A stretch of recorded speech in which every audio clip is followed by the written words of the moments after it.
Welcome to a special edition of Creative on Purpose Live. This is a new series of live recordings where I'm going to be talking about closing the gap. Close the Gap is the name of my upcoming book, Close the Gap. I build a fulfilling part-time business that funds and fits your ideal lifestyle.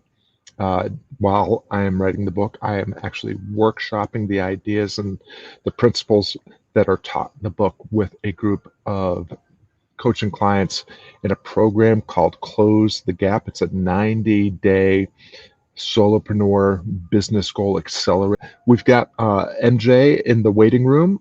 She's going to be coming on to discuss this in kind of a roundtable fashion. Before I bring MJ and any other members of the Catalyst community into the conversation, Catalyst community members are paid Substack subscribers that have access to weekly calls with the community and special access to me during Q&A and implementation sessions during workshops. We have a workshop coming up a week from Saturday on Lucas Rashevsky's Clarity Hierarchy. So if you're interested in learning more about that, you can get in touch with me. I'll be happy to give you all the details for how you can join that workshop, which is absolutely free for all subscribers, and also how you can access the exclusive Q&A and implementation session.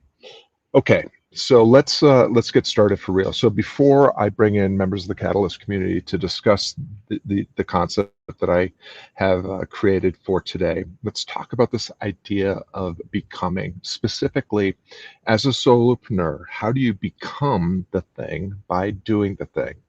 How do you become the kind of solopreneur that builds a fulfilling part-time business that funds and fits your ideal lifestyle? And so this is an idea that is very, very different from something that you hear a lot of gurus talk about, this idea of fake it till you make it. I'm not a big fake it till you make it type of person. I think there's faking it till you make it only encourages you to be a faker, and I'm not big on falseness of any sort. At the same time, you know, some people might think of this as if thinking, like act as if you can do the thing before you do the thing. There's, I think, a little legitimacy to this idea. I mean, certainly, part of this idea of becoming is tied to the idea of your becoming lies in being more of what you've always been, and I will unpack that idea in a future broadcast and in a future chapter in the book that's being shared through the Substack. If you think about going all the way back to your childhood, how did you become a walker or a talker or a reader or a writer? You acted as if you could do the thing in pursuit of learning by doing and becoming that thing. So there's a little bit of that woven into this idea. Again, very different from faking it till you make it. So one of the things that we talk about quite a bit in the Close the Gap program, something that will be discussed and unpacked further in the book, is that what we want to do is get clear about what it is that we wish to become. You want to be clear about, if you are building a business, a solopreneur endeavor that funds and fits your ideal lifestyle, you should have a clear idea of what that ideal lifestyle looks and feels like.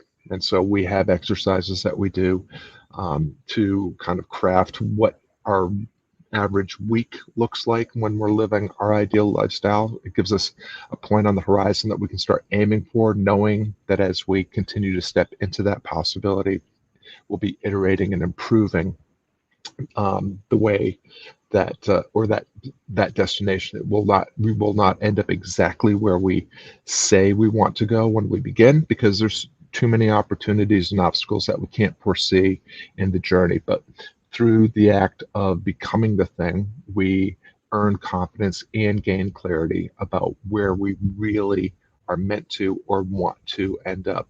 See, Elizabeth is in the audience on LinkedIn. Elizabeth, if you want to join us in the StreamYard room here shortly, feel free to go to the calendar and look for the StreamYard link to join us inside the StreamYard broadcast room so that we can include you in the conversation coming up here. And then just to get back to this idea of becoming, so we have to have that point on the horizon. We have to have clarity of destination. We also have to have clarity of where we're starting from and what we're starting with. So again, in the Close the Gap book and coaching program, what we talk about is doing an audit, an assessment of all the assets that we already possess, and where we are currently spending our most valuable resources, not just our money, but our time and our attention and our effort. Because what we want to do is focus those assets on the journey that we are currently on, this pursuit of living into our ideal lifestyle through developing a business that fuels and funds and fits around that ideal lifestyle. So once we have the starting point and the end point clearly enough defined, because there's never absolute clarity, but we get clearer and clearer as we go, then what we want to do is, now we have direction. Now we know, because we have direction, a start point and an end point, we have the opportunity to then go into phase two, which is, what are the 2 or 3 things that need to happen in order for us to get from where we are to where we want to be, to close that gap. And it is very rarely, in my experience, any more than 2 or 3 things that really have to happen, the essential things that have to happen to get to our ideal destination, living our ideal lifestyle. And what we want to do is dedicate and reallocate assets into those 2 or 3 things that need to happen. And we want to stop wasting resources or dedicating resources to activities that are not fueling that current path that we've set for ourselves. So we have clarity of direction, endpoint, starting point, assets at our disposal. Then we have crafting the path. What are the 2 or 3 things that need to go right? And then the final step is the whole close the gap, collapsing time to target.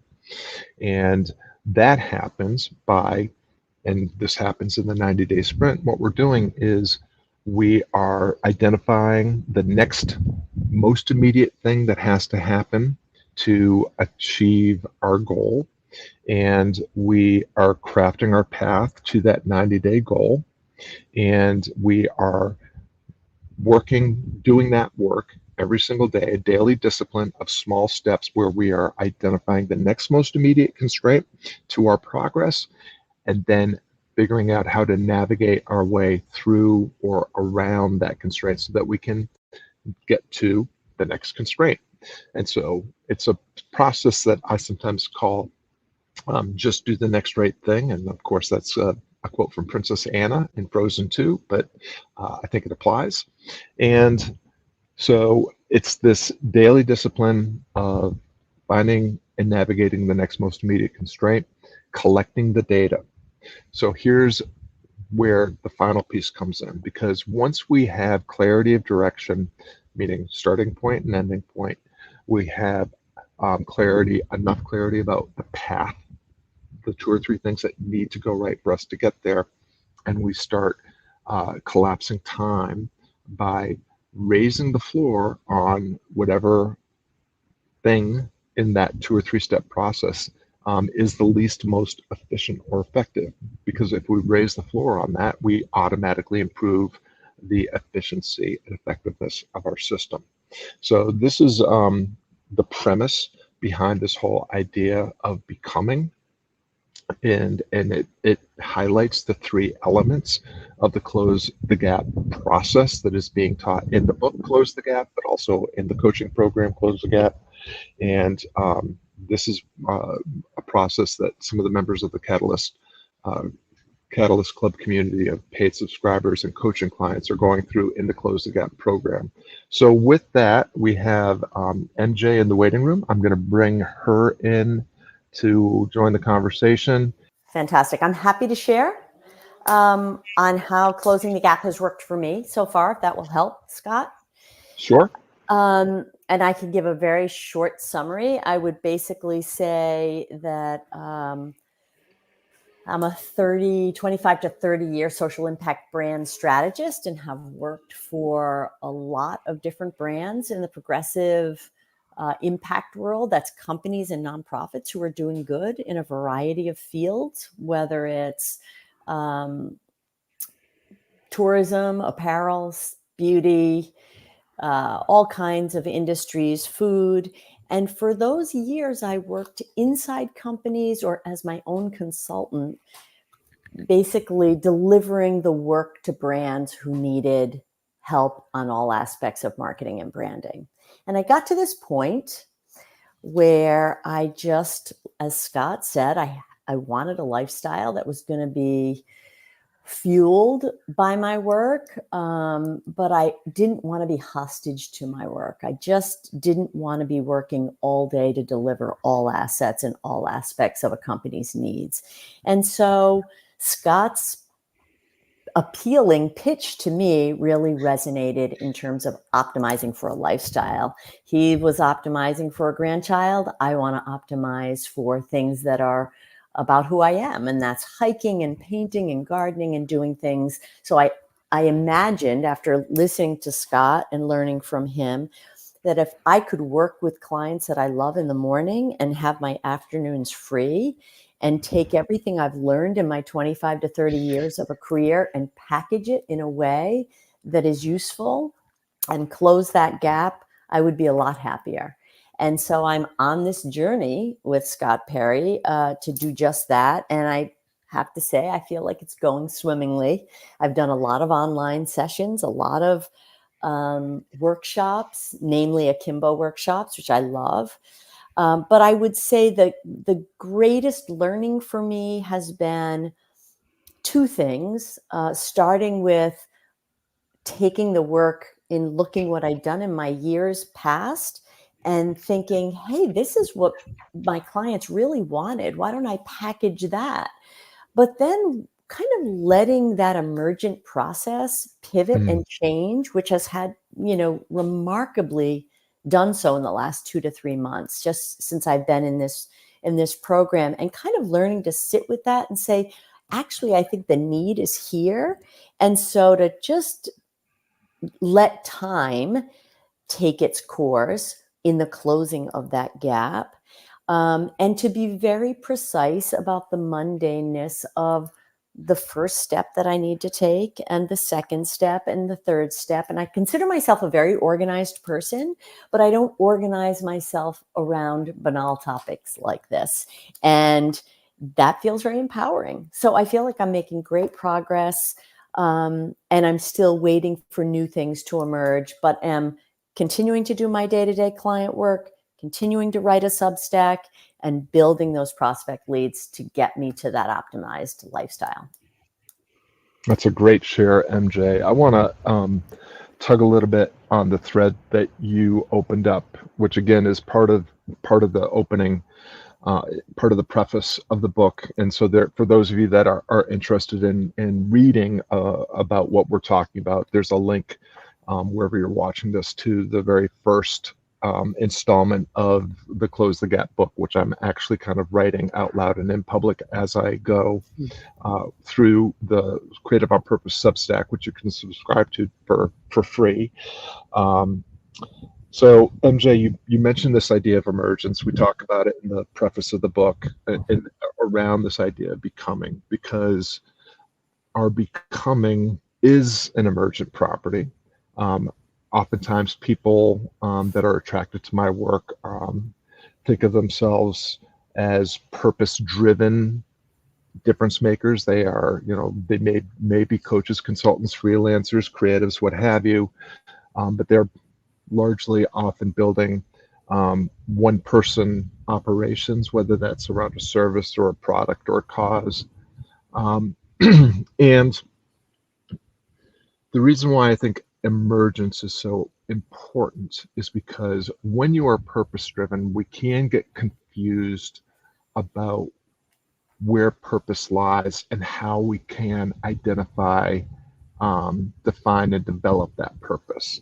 And Simon Sinek has this idea that start with why being your purpose, is something that's inherently inside you, which means that you have to, do some sort of excavation project to, um, dig out this purpose that is within you that maybe is not apparent to you at any given moment. Other people believe that purpose is some destination, is something out there in the world that you have to go find. And so, we often talk about people that are, on a journey to find themselves, or find their purpose. And what I have found, and part of this comes through, I'm going to use some terminology that I actually gleaned from Randy Massingale, um, is that purpose is an emergent property. It is not a destination, and it is not this inherent thing inside you that you have to excavate, but it's something that that emerges by doing the work that you're doing right now, doing the work right in front of you, engaging with the people right in front of you in a purposeful manner. And if you, develop this, skill of showing up and doing the work with frequency, then, over time, you will develop the intensity, the unique way in which you do this work, and that purpose, the third part of frequency, intensity, purpose eventually emerges. And you brought up the idea, MJ, of letting time pass, and that is such an essential element of this, which is one of the reasons why we try to create 90-day goals that, help our stretch goals, but also achievable goals. I can't promise anyone that in 90 days you can be living your ideal lifestyle. That would be, um, a, a false guarantee, a false promise. What I can guarantee is that if you have enough clarity about what that ideal lifestyle looks like, we can figure out what has to happen, this year. We can, get some clarity about what has to happen this quarter, which is what the 90-day sprint is all about, this month, this week, this day, and then this moment, which is what happens in the Catalyst coaching calls, the conversations that we have inside the Close the Gap coaching program, where we're identifying the next most immediate constraint so that we can take the next most smallest viable step, so that we can make a little bit of progress towards, achieving that goal of living an ideal lifestyle by funding it through the solopreneur endeavor that we're building. And the thing about this approach is that, number one, it's inherently not risky, because when you take big swings, you're taking bigger risks. If you're betting everything on black number 36 and spinning the wheel, you have a very low probability of winning the jackpot. On the other hand, if you are micro-stepping your way by doing the next right thing over and over and over daily, it has a compounding effect. And so a small sequence of doing the right thing in the right sequence at the right time, those steps will compound, and you will, again, using MJ's words, by mastering the mundane suddenly becomes, less unsexy, because nothing, is sexier than success, and little steps into possibility, little successes compound over time, and the process becomes sexier as you're making that progress. The, progress also, become you make progress with greater velocity, which is only can happen when you have established the destination, the starting point, and the three things that need to go right. So, that was a great share, MJ. That lots of good stuff coming in there, and, super pleased that you're pleased with, your progress in the program, but also, really pleased that you shared all that with us. Elizabeth, would you like to come off mute and give a share or reflection or question? Hi. Hey, it was really fun to catch you guys here today. And at like 10:30, I got all excited because I remembered that this was happening at noon. So, and I haven't seen you guys for like 2 weeks. I was sick last week. I'm sorry. So that's why I was also really excited to find you here today. Oh, nice. Well, I'm glad you're feeling better. Yeah. So, I'm sorry that my background is blurred because you're supposed to be able to see onward here. I think maybe sometimes, does anybody think that I'm like making commission off the book? Because I keep like, If I knew how to do that, I'd be happy to pay you a commission on the book. Yeah, well, so okay, so Scott, the I don't remember we're reflecting and talking, but what was the original prompt for the share? It's so you've begun reading a book that I am in the not even in the middle of, at the beginning of writing. Just a little insight into my process. So Closing the when gap. I yeah when I publish a book, I always publish on Thanksgiving Day because it's my favorite holiday. um, Okay. and so I'm on the hook to publish a book on Thanksgiving Day that I have written, 3 installments of and queued up to publish through the Substack. But the first installment is this idea of becoming, and you're welcome to weave any of the elements that we've talked about in the Close the Gap sessions as well. But I'd love to have to hear any thoughts that you have around becoming, anything else that we've talked about around the idea of closing the gap. Okay, so I'm in kind of like the very middle of my own little version of closing the gap. So when I started with you, I was working on specifically crafting emails, and then my schedule all of a sudden. And I got to this place where it's probably similar to MJ's experience. I started getting all of my podcast interviews right up front at the beginning of the day and clearing the rest of my calendar. And all of a sudden, I went from like really feeling like I was not in control of my schedule to like totally booked and only doing that like an hour a day. And so now I have all of these wonderful, and on top of that, being very specific about really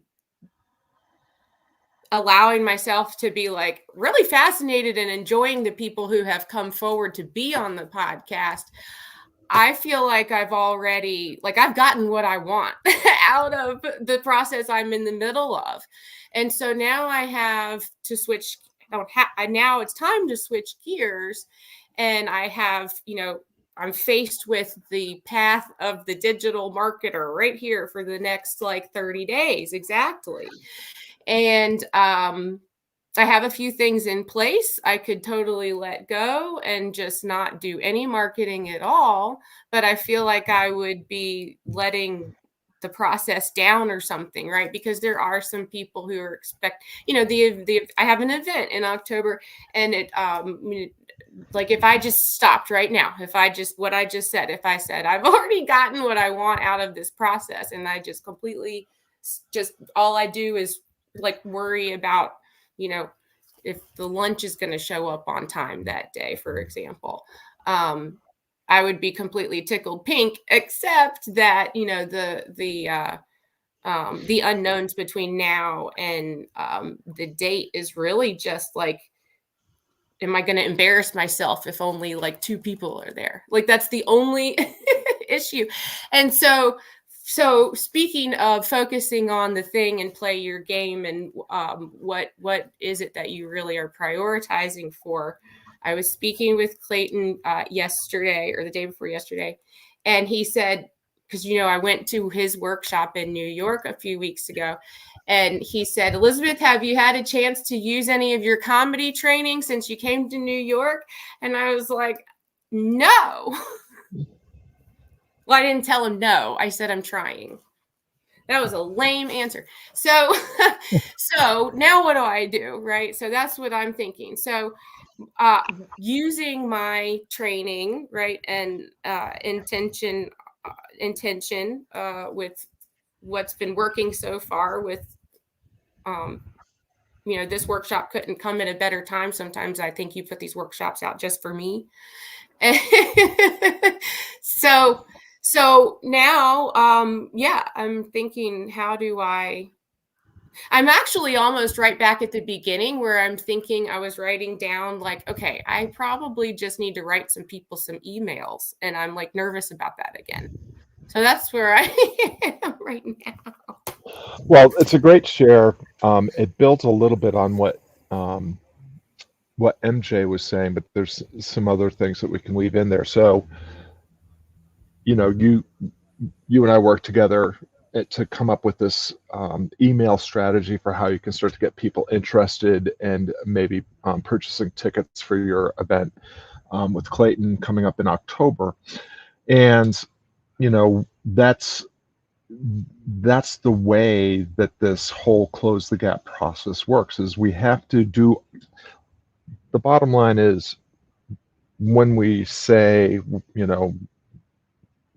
clarify our destination starting point, clarify the 2 or 3 things that need to go right, we're just making our very best guess. None of these things is for certain, and they are all subject to change because, as MJ was talking about, time and randomness have this unique way of remaining undefeated.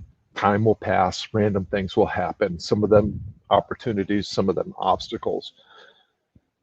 So as we are making our best guess as to the next best step, and we do the thing, then it helps us reveal what the next most immediate constraint is, what's the next most immediate step that we need to take. And so I love the portion of your share where you kind of felt like you got your schedule and your tempo of conversations and broadcasts under control and things are going good. And, number one, you were remaining open to what else is possible, what else can happen, what other things can I weave into this, and also showed the restraint to, I'm going to, do a thing that's working until the next thing reveals itself, because then you can take responsibility for deciding what you do next. And then, so this whole, like you had this event, there's this concern that, what happens if only 2 people show up? Well, it's a possibility, right? But decisions are not outcomes. You established a goal, you've crafted your path, you're engaging the field and working towards closing the gap. And all you can do is put forth your best effort to do the next right thing with as much intention and integrity as you can bring to that task. And you rinse and repeat that process until, in your case, there's a hard deadline, a chronological deadline. You have an event in October, and on that date, you will have an outcome. And regardless of whether you sell out or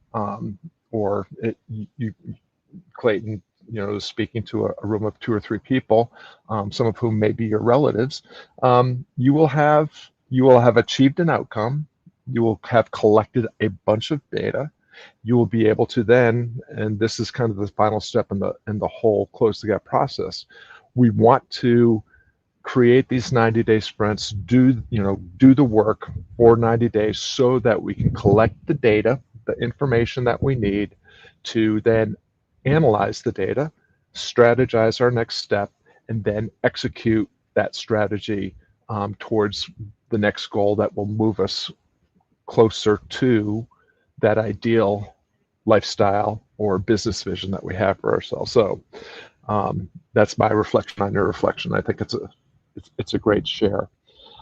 We've got about 30 minutes, but I have MJ and I have a call with Dr. Jeff Spencer coming up here at 1 o'clock. But I can hang out for another minute or two either MJ or Elizabeth have any additional questions or reflections.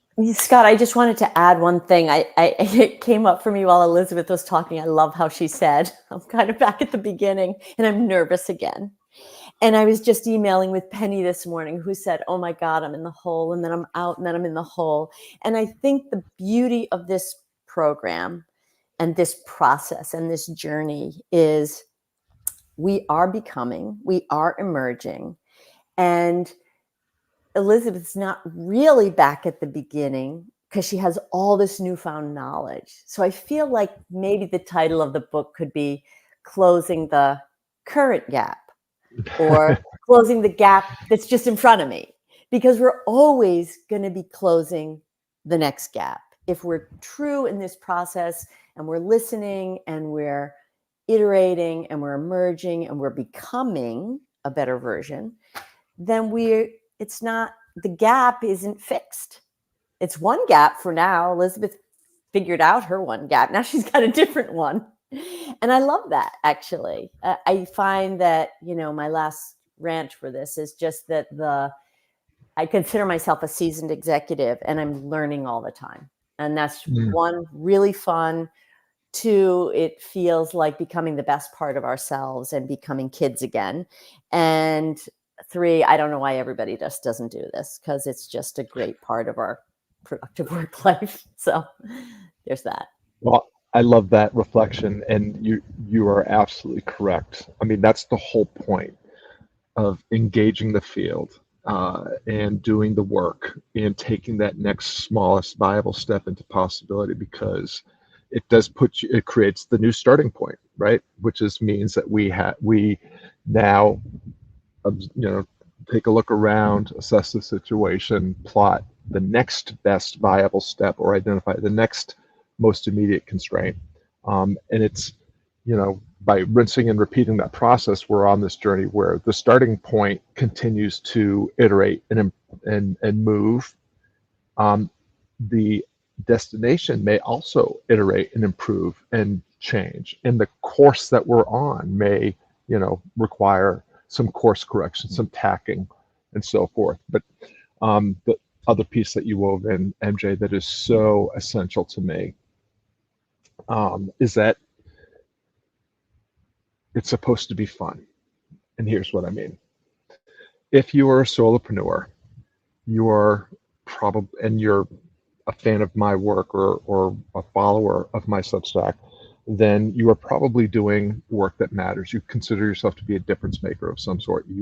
You are wanting to, earn a better living by doing better work with and for people that you care about, helping them achieve the things that they want to achieve in their lives.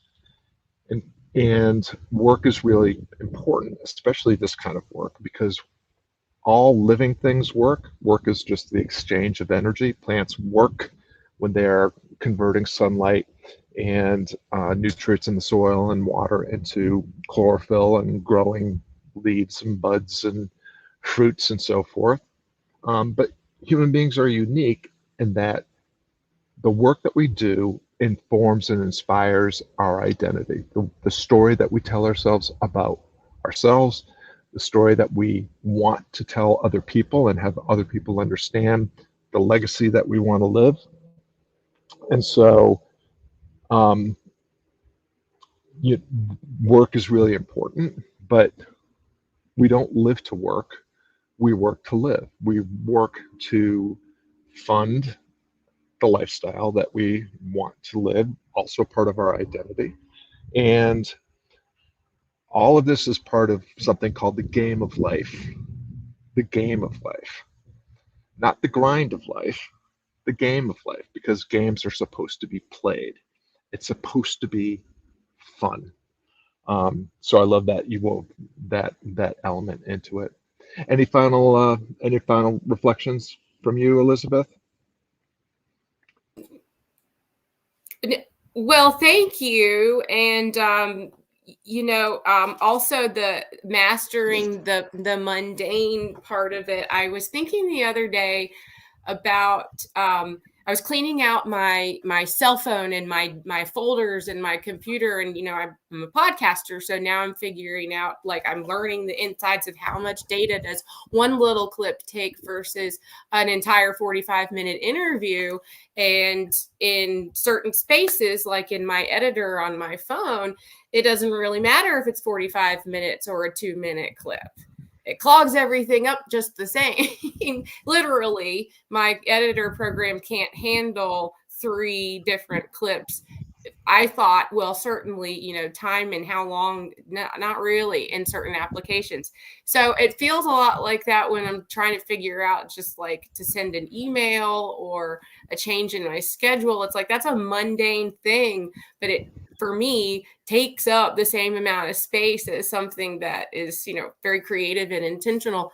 So I feel like I'm like, maybe listening to MJ made me think, I've been learning to sort of just respect the time that it takes to just do these little things, and it's makes it more pleasurable. But it's really difficult. I'm really working on it. Yeah, it reminds me a little bit of a conversation I had with my friend and fellow traveler on Substack, Niall, just talking about this idea and becoming an emergence can only happen in the here and now, right? So, we spin a lot of cycles, probably too many cycles, on the story we're telling ourselves about the past, even though it's history and there's nothing that can be done about it. And we spin a lot of cycles and create some anxiety for ourselves sometimes when we're projecting too much about our expectations or dreams and desires in the future. But the future is a dream. It's the only time that we actually have is right now. And it reminded me of something Grandmaster Mike Leone has said at some live events that I've been at and watched. It's always been here. It's always been you. It's always been now. Right here, right now, you have at your disposal, because you're sufficient and whole and possessing everything you need to succeed, the opportunity to apply yourself to taking that next right step, navigating that next most immediate constraint, doing that work with intention, with integrity, which is its own reward. We talk a lot about in the Catalyst community and the Catalyst Club conversations with paid subscribers, this idea of, we have to trust ourselves, we have to trust the process, because the process is the shortcut. And to which I always said, and the process is the reward, because the outcomes are not guaranteed. The outcomes are the outcomes. The true reward is in the embrace and the enjoyment of the integrity and intention of how you are applying yourself to the work that you're doing. And if you do that with intention and integrity every day, you will lead a fulfilled life regardless of what financial or reputational rewards you get from the work that you do. In my experience, it is interesting that the more we pay attention to the here and now, and the more that we apply ourselves with intention and integrity, and being a blessing and a service to the people that we want to work with, how often it is that we get the rewards that other people are chasing, in terms of prosperity, prestige, purpose, passion, all the things that become naturally occurring side effects of doing meaningful work with and for the people that we care about through whatever solopreneur endeavor that we're engaged in. Well, that was a fantastic conversation. I'll do my best to edit out some of the bumpiness at the beginning, and appreciate Elizabeth and MJ. Appreciate you both joining in the conversation. It's always more fun when other people are involved in the conversation. At least more fun for me. Hopefully, more fun for you as well. For sure. And we'll be doing this.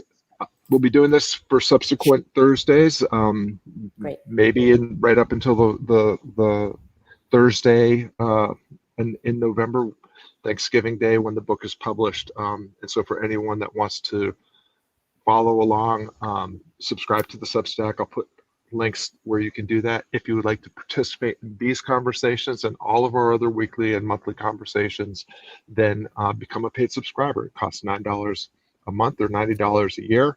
It's an incredible, there's an incredible return on investment for those that do that. I'm sure MJ and Elizabeth would attest to that. And we'll look forward to seeing you all next time. Thanks again. Thank you.